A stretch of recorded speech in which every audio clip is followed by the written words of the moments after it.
Which is it? I'm Zev Elif, Associate Professor of Jewish History at Touro College and Hebrew Theological College. And today I'm with Professor Tobias Brinkmann, the Malvin and Leah Bank Associate Professor of Judaic Studies at Penn State University, and the Director of the department now. Congratulations. Program. But we are growing. Yeah. For our Which Is It segment, I was hoping that we would talk today about a really core issue in the historiography and the scholarship in the study of American Jews, particularly in the question of migration and identity, is the question of the long 19th century, right? That exists among scholars of European history and American history, the long 19th century, that is to say that it's not just the 19th century, the 1800s, but also includes the last few decades of the 18th, so about 1780, 1790, and extends all the way into 1920. And it really is a fundamental debate in our field. For many, many years, Jacob Rader Marcus, thought to have been the dean of American Jewish history, he suggested, among others, that there are three periods of migration. There is the Sephardic, that's the Spanish-Portuguese migration in the colonial period, then the German migration in the early to mid 19th centuries, and then finally around 1881 is the Eastern European, or the so-called Russian migration to the United States. And most notably, Professor Hasia Diner has borrowed from that long 19th century scholarship and to suggest it's less helpful to speak about three different periods. Really, it's one long, more than a century of resettlement, of transplant from Europe writ large to the United States. And Tobias, you've written about it and you've taken a stand on this. So what's at stake in this argument, in this debate? It's a healthy debate, I should say. No fisticuffs. Yeah, it's important. It's fun to argue over it because I think it betrays different perspectives on the field. I think another author who I think has been underappreciated in this story is Oscar Handlin. So really important historian of immigration at Harvard. Who was Jewish, but didn't write much about Jewish history, which is kind of interesting. I think there's a lot about, anti-Semitism and exclusion of Jews in the academy that influenced that. But what he did write about American Jewish history is interesting and worthwhile to read. And he actually, this point that Hasia Diner makes about this century of migration, that's actually already in Handlin. And his point is pretty simple. This is this book he wrote in 1954, to commemorate the 300th anniversary of Jewish settlement in North America. And his point is very much to contextualize Jewish immigration history. So look at the others. And that's something I like that. I think it's really important to look at the context. So when Jews were coming from Central and East Central Europe, they were coming with many, many more other German-speaking migrants. So that's important to keep that in mind. And when more Jews were coming from Eastern Europe, and again, where is Eastern Europe? Whereas, geography is something we have to talk about in a sec.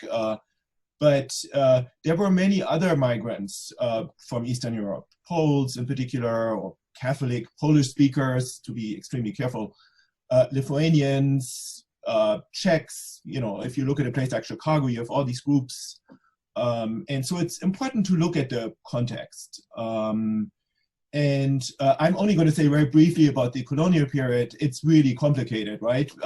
We know that the number of Sephardi Jews actually was quite limited.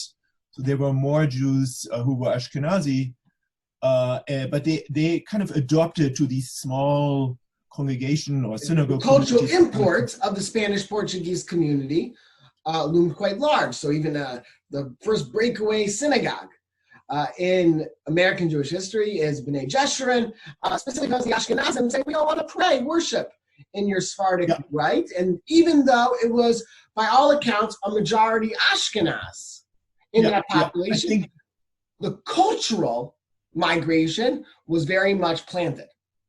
Yeah, so I think they're breaking away because their numbers are really increasing. And before 1800, they kind of, adopted, and don't forget, these are mostly lay people. They're, just regular folks. And this is the rules of the land. And you just, you join the congregation that exists at a given place, and you adapt, right? And so the bottom line is that most of the Sephardi Jews, in quotation marks, actually had an Ashkenazi background. So it's also very misleading to argue that there's a Sephardi period in terms of that these migrants originated somewhere, that they're descendants of Sephardi Jews. Much more complicated. And that is actually similar for the middle decades of the 19th century. And my point about the so-called German period is to handle this term German critically, to really don't use it uncritically. And this is a general issue in American history, and not just in American history, also in European history, to really define, when we use the term Europe, where is Europe? It's not so clear. So the first layer, that's really easy, Germany, where is Germany located? And that's already complicated. Right, because there is no unified Germany until 1871.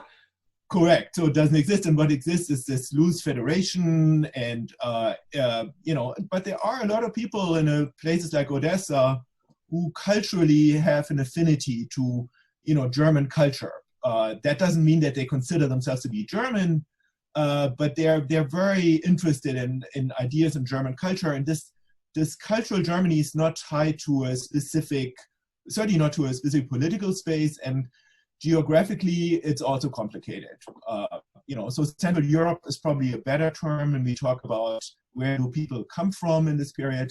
And the other layer, that's also pretty easy, is the language that people speak. And again, it's actually quite fascinating. Most immigrants didn't speak standard Italian or standard Polish or standard German. They spoke regional dialects, and Jews coming from Central Europe who speak Yiddish as their, the language that they grew up speaking in small villages, that isn't so different from some of these dialects that the Christians who come from these very same places speak. So, but they have an affinity to speak German. And what is interesting among Jewish immigrants in this period, they have a special appreciation of this standard German. That's really interesting. And this is connected to German culture and the Enlightenment. And we just talked about the long 19th century, so 1780. That really matters in a Jewish case, much more so actually than in the case of German-speaking Christians, because many of these migrants, especially the educated ones who came a little later after 1850, many of the rabbis, cantors, men with education, and often women who were educated as well, and I'll explain why.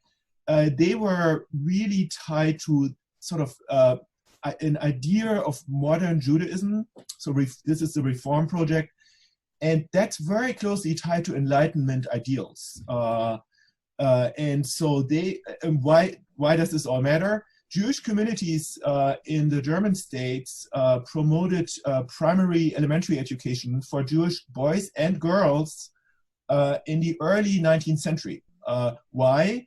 Jews were not emancipated in the German states, and there was an understanding that Jews had to kind of earn the right to be deserving of emancipation. So that's a state project in the German states, quite different from other places like France, where Jews are emancipated just pretty much after a debate, but pretty quickly. Not in the German states. It goes on for almost 100 years. And part of this emancipation project is elementary schools and teaching Jewish kids standard German and to turn them into sort of model, educated model citizens who are very deserving of emancipation. And this is something that's really important for the identity of even rural Jews who, we would think they're little educated, they're just, simple, plain people, but they were educated, men and women, and they came to America when they were young. They could read and write. And I looked at biographies and kind of memoirs that were written around the turn of the century, and almost all of them mentioned that they, had gone to these schools, which I find really quite interesting. So language and culture, that's really important. And then there's another layer that is simply the fact that there were all these other German speakers, and Jewish immigrants from Central Europe were very involved in building, very loose communities of German-speaking migrants in larger cities, especially in the Midwest, often as leaders. They were seen as, very trustworthy because they were so invested in German culture. And these communities were much looser than communities of, other immigrants like Italians or Poles, because German speakers had very little in common apart from the language and this, vague notion of a culture, because they had different religions. There were Catholics and Protestants. Class conflicts were a really serious problem because there were so many and they came over such a long time period. And Jews were often the unifiers and the community builders, in part because they were excluded at that time in other spheres. And so that's an interesting aspect that, I think many historians in the American Jewish history had not taken very seriously until the 1970s, when there were a couple of studies by Stanley Nadel in particular, who noticed the presence of Jews in the communities of German speakers.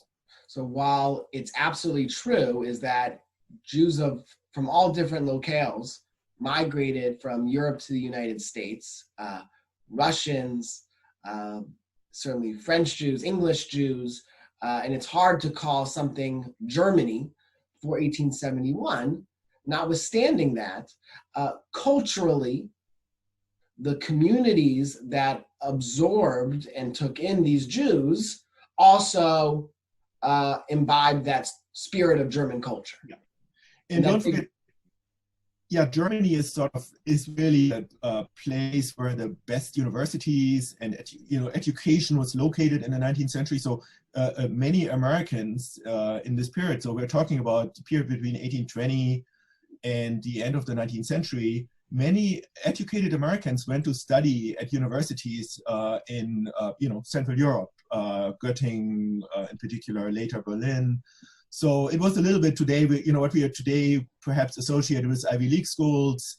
That was Germany in the 19th century. So there's that aspect also. So if you hired a rabbi from Central Europe for a congregation in, say, Milwaukee or Chicago, and this man had a doctoral degree from Berlin University, that was, really impressive, and that impressed others, Christians also. And very often these men were very involved in these cities, and they were very respected, even though they still had that heavy accent. And not all of these men came from Central Europe itself, right? They often came from places like Hungary or Poland, and again, broadly speaking, but they had that degree under their belt, and that really cultural Germany was a way station for top down and bottom up for that migration over the Atlantic to the United States. Yeah.